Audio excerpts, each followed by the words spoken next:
বন্ধুরা, অতঃপর আমরা এসে পৌঁছে গেছি সেই চরখানপুরে। নদীর এই অংশটুকু পার হলেই সেই চরখানপুর। এইটাও পদ্মা নদীর একটি শাখা। এখন আমরা এই অংশটুকু পার হব এই যে ছোট্ট ছোট্ট নৌকার মাধ্যমে।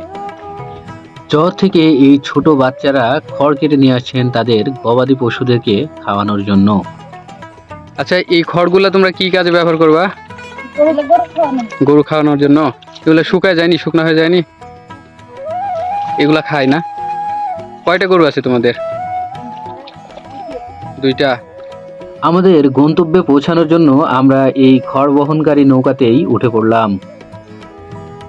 আমার সহযোগী আলমগীর সাহেব সে সব কাজে পারদর্শী। সে নিজে হাতেই নৌকাটি স্টার্ট দিচ্ছে।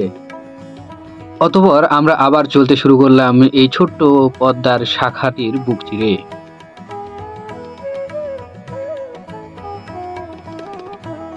অল্প কিছুক্ষণের মধ্যেই আমরা ভিড়ে যাই নদীর অপর কিনারায়।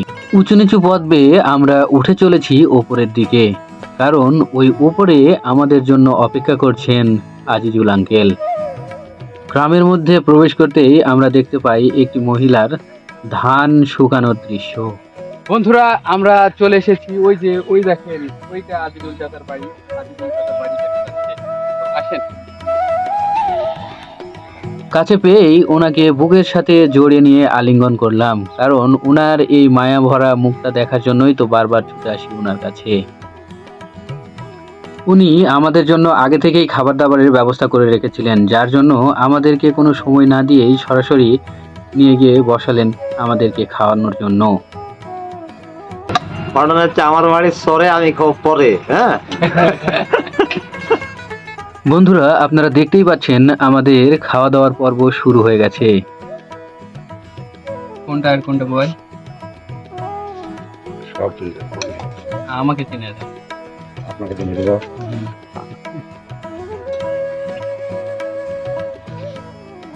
এটা চিংড়ি।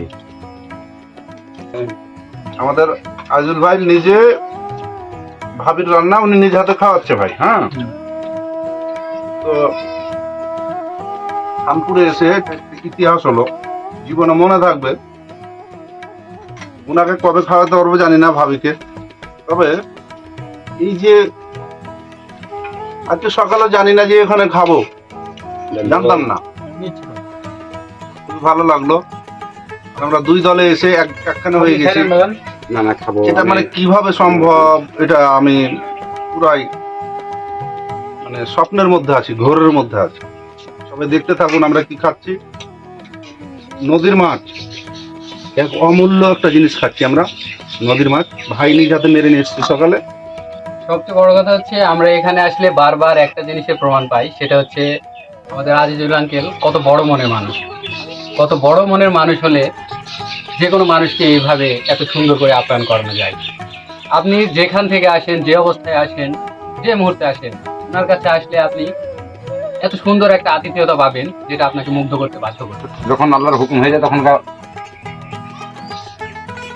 আল্লাহর বিনা ঘুমাই হয়। এখানে বিভিন্ন প্রকার মাছ রয়েছে, মানে এগুলো মাছ সচরাচর পাওয়া যায় না, এত ভালো মাছ।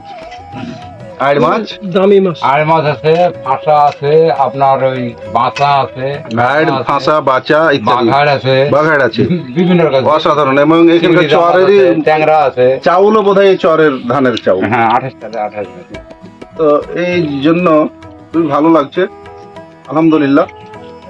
ওনাকে ধন্যবাদ, অনেক দোয়া রইল, ভাবির জন্য অনেক দোয়া। তো বন্ধুরা, ভিডিও দেখতে থাকুন, লাইক, কমেন্ট এবং শেয়ার করবেন। ধন্যবাদ।